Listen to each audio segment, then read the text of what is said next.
This is a Sports Radio Live podcast covering your world of sports. Bryan Houston's Sports Radio Live. It's weekdays at 3 on 99.3 Talk FM, the talk of East Texas.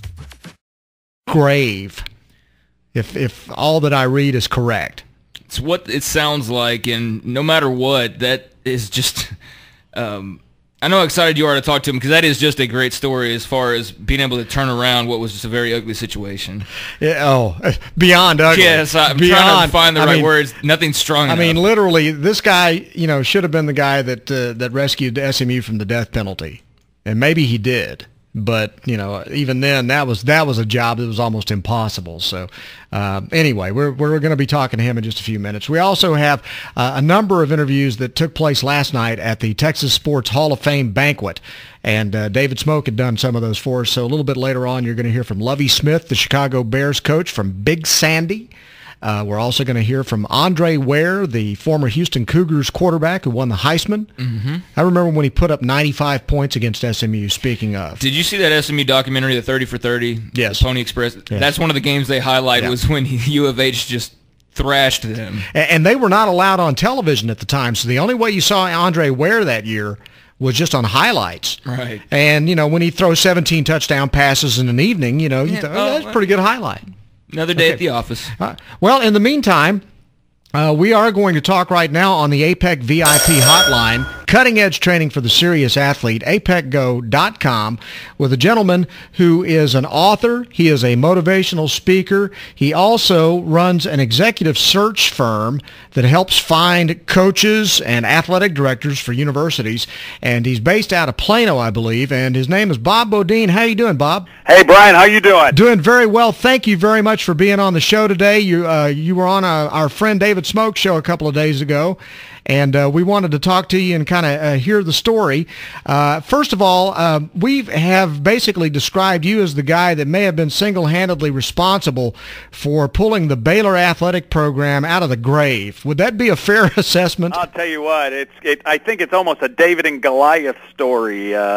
It's of epic proportion to be able to see something when a university goes through something. I had done the search for the athletic director and put June Jones and everybody at SMU and them after a kind of a death penalty. But when you actually have a physical death, sometimes in a process, that gets to be pretty tough. So I got a chance to play a part, and then of course, the people that we put in there are just amazing. Well, that's the first thing we were talking about is how you could find someone who would even want that job after what went down there with the murder of a basketball player by another player, and then the cover-up by the coach, Dave Bliss, and how you could even find people who would even be interested in coming to Waco to take over that athletic program. Had to be a pretty interesting process. I identified fairly quick in the process through my friends, through really the power of who. I found and identified Scott Drew as not just a great young coach, someone who had been, kind of had a dad, and Homer Drew, who's one of the great coaches of all time and really one of the great people. And so I knew he came from great stock, and watched what he was doing and how he was recruiting and how he did his thing. And then all of a sudden, when I had a chance to meet Scott, I could just see what a great person of faith this person was. I mean, because you have to have faith to go into a job where there's been a disaster, something that you got to turn around, and people like Scott, that what they do is Bryan, they see every problem as kind of a gift in its hand, and so that's what I did. I sold a vision of first, Waco's a very nice town. It had gone through already the tough issues of all the aspect of Koresh and all that stuff, and then, all these great people then have to put up with this, and now, so the president looked at me and kind of said, hey, can you find me someone who is a person of faith who can look and say to me dead in my face that Jesus Christ is Lord, and also, at the same time win the Big 12 championship? And I said, yes, I think I have that person. That's a pretty good combination. That's tough to find. Yeah. Well, how did you get into this search firm thing to begin with? What were you doing before all of this? Well, go back. My dad actually had started an executive search firm back in 1967 out of McKinsey, and I had gone to SMU and then got into brand management, and then my dad kind of talked me in and said, hey, look, come on over here and do this. And after really placing top CEOs, because that's really where the field of executive search had fit forever, and you put in top CEOs at Citibank and all the various types of major insurance companies or consumer packaged goods companies. I looked at my dad one day and I said, hey, look, I don't know if this is for me. And he goes, what are you talking about? You're unbelievably successful. And I said, I don't know. You should do what you're passionate about and what you're really good at. He says, so where's this going? I said, look, when I do a search for a president of a manufacturing company, at the end of the search, I get a tour of the plant. If I did the head of marketing for the NBA, we get All-Star Weekend. Yeah. And he said, yeah, go get that. I like that job. Yeah, and so what I did was, I actually then took the people that were closest to me, the people I knew. No one had really done search in sports. And so now all of a sudden our first search has actually turned out to be, shockingly enough, when you really step out there, my first search was the commissioner of baseball. Wow. Yeah, it was really good. So something close by when you have that in your heart, and this is what you really want. Most people believe that their current circumstances, all the people out there believe their current circumstances disqualify them from the dream, and I'm just telling you that's just not true. Now, you, in addition to doing all of this, and I assume you're still doing the search firm work, correct? Oh, yeah. So we're in the midst of doing work as we speak for several ADs, for some work for the NBA, for Major League Soccer. We cover every major industry across the board. So all of this, I guess, is just about relationship building or networking, or, how do you find people that nobody knows about sometimes? Well, the issue today is that, great people, no matter where they're hidden, in various roles, you can't, anything hidden that's great is exposed. And so people will talk about you. If you're a great giver, people will know about you. If you score a lot of points, we're going to hear about you. If you create some innovation, I'm going to find out someone. So in every field, it's actually a small circle. And over the years, we created a strategy that in our firm called the 140 strategy, where we have 100 firm friends that kind of cover a lot of different industries, and then we identify some specific roles that we're looking for. And today, now, it's a whole lot easier because of the Internet and because of all of, Googling and everybody else. We can identify you pretty quick. Wow, that's incredible. And tell me how you found Ian McCall. Ian McCall was a person that, crossed my path about 2 years before. I had given a large speech, and Ian was in there, and Ian had recommended me for a job to replace himself at the university. And I had met the president and kind of had a chance to get to know Ian a little bit better. And then during that time, it's really funny. It's one of the things I think I'm trying to teach a young generation today, Brian, and that is that you got to voice your dream. You actually have to tell people. You can't wait and think that they have extrasensory perception. And one day along the way, Ian turned to me and said, Bob, and it was just by chance, he said, if you ever get the search for Baylor, that would be my dream come true. I said, really? And so they had not had any of the problems yet. And then when I called him back and I said, okay, now listen, I'm in the midst of this other thing. We need an AD. I think you're a great fit. Would you come do this? There was something special about Ian McCall. Now, I'm telling you, this AD could be one of the smartest athletic directors in the country, and he just carries himself with such poise. He doesn't look at problems the same way as other people do him. He just sees them as challenges, and then he rallies people to kind of come around him. And he picks great people and really understands how the whole athletic institution works and how it fits and how he gets it going.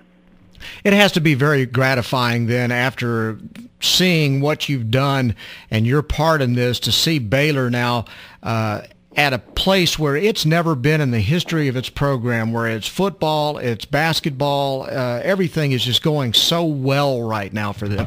In the midst of that, my daughter was going to Baylor, so it was even, now you're adding on another pressure, right, in all of these. So I don't think anything's more gratifying than to see people who flourish, who come in and set a standard of something great. It's the personal qualities of someone, Brian. It's the personal qualities of integrity and character and leadership and enthusiasm and passion.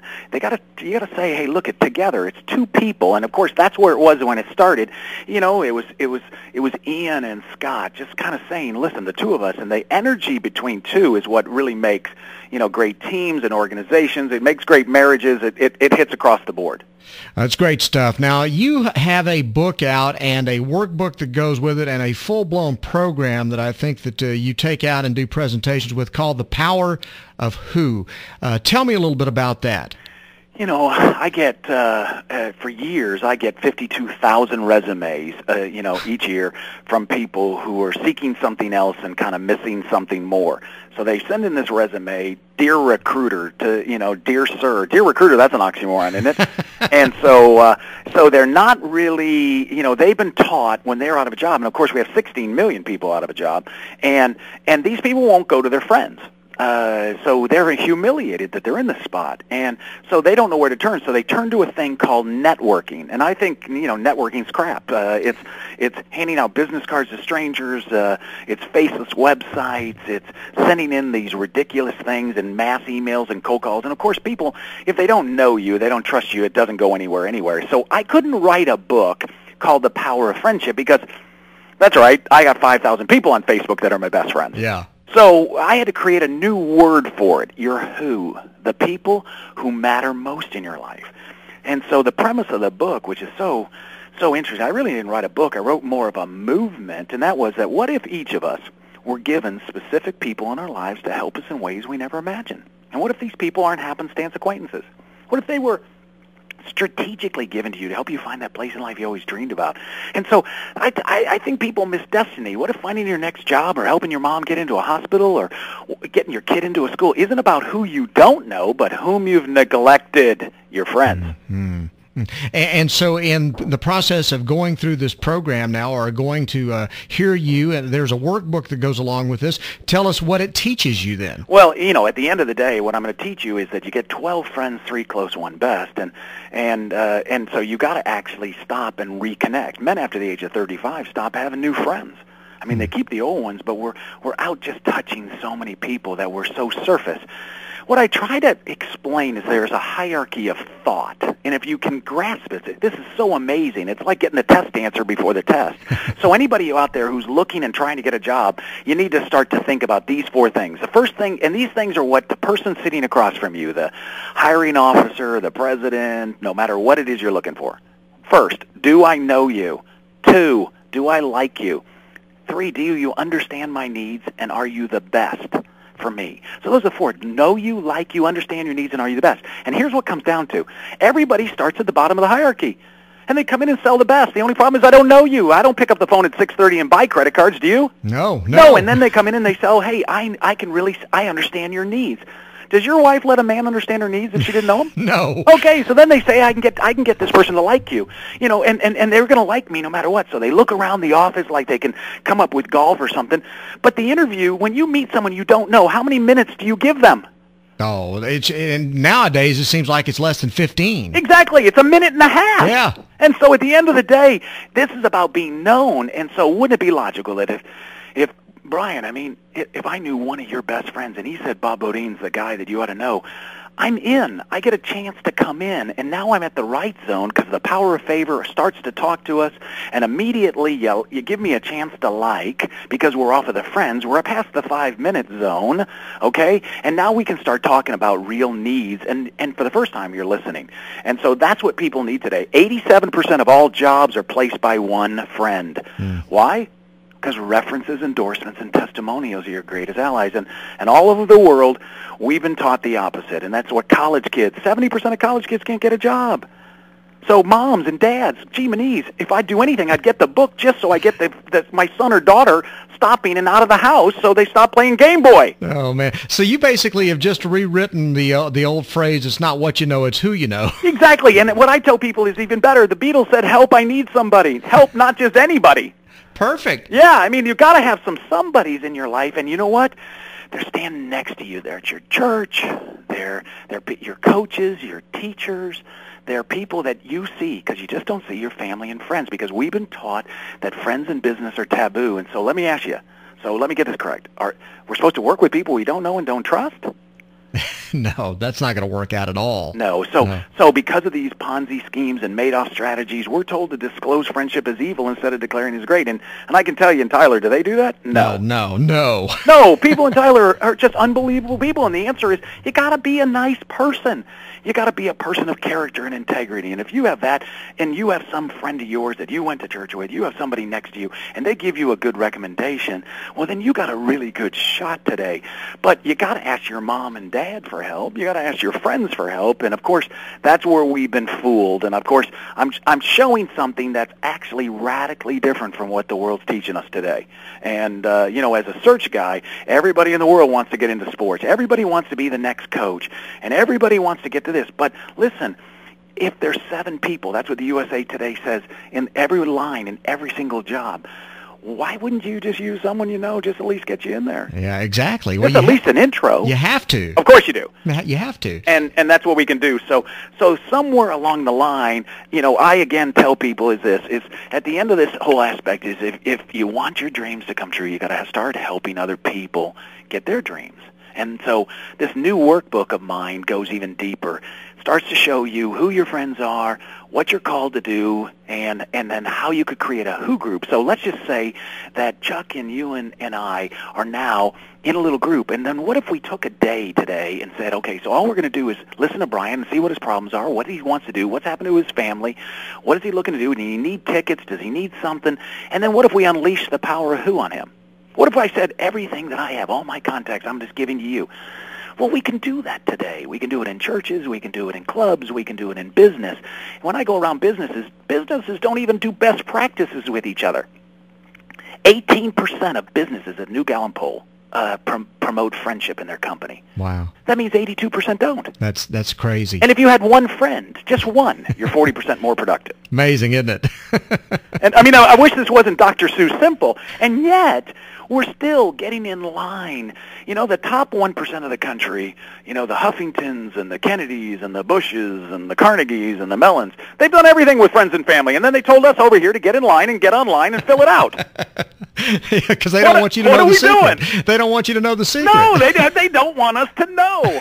And so we're sitting here, and we've got this monster problem of unemployment in the country, and we could get over that by just hiring one friend. There you go. It's great. How can we get the workbook and the book, and should we get both? Do they work in tandem together? Yes, thank you for asking that. So the first book's you're just going to love it.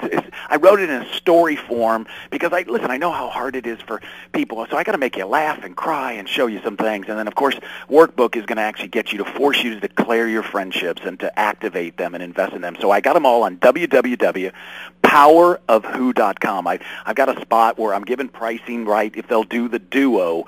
Why? Not because this is about anything. I've reduced the price, trying to get it out in the market because this will change your life. Bryan, you and I can change the world with just 3 things. What you read, what you listen to, and who your friends are. We have to pick those wisely right now, and having a library and having something fill our mind and encourage us in a very encourageless society. Today, we live in a society of crowded loneliness. We got to stop that. We got to help our friends. We got to get out and find our friends and our neighbors and say, hey, how can I help you? Crowded loneliness. That's a very stark term, no question. Hey, Bob, thank you very much. I know you also have a Facebook page that's the Power of You as well that you post notes and things like that on as well. I do. So some people say, hey, your personal page is too big. Go over to my fan page because it's the same. I try to put up something. So I did something 2 years ago. I put up every single day encouragement and inspiration to people. Every single day. And it's been such a blessing to me. But I also go out on Twitter, so I go at YOU got who. And so they'll get on with powerofwho.com or at you got who. And listen, I think I did a study, and this will be the last thing. I know you guys are rocking. Listen, one thing that's so amazing, every executive that I've ever met at this most senior, I've interviewed presidents and generals and top coaches and you name it, and every single person can tell you one 5-minute conversation that changed their entire life. Wow. And so, listen, one piece of encouragement. That's what we need each day. We need to brighten the day, and then we go in and high-five each other. So I'm sending you the long distance claw, the Texas Ranger claw. I'm hitting you over there with the high five over there. We like that a lot. Bob, it was great talking to you. Thank you so much for coming on the show. And again, the website is thepowerofwho.com, and you can check out the book and the workbook. Great stuff, and a great story about Baylor as well. Thank you very much for sharing that with us. All the best. Thank you, guys. Yes, sir. Have a great day. Bob Beaudine from the Power of Who, also the search firm responsible for putting the Baylor Athletic. This is a Sports Radio Live podcast covering your world of sports. Bryan Houston's Sports Radio Live. It's weekdays at 3 on 99.3 Talk FM, the talk of East Texas.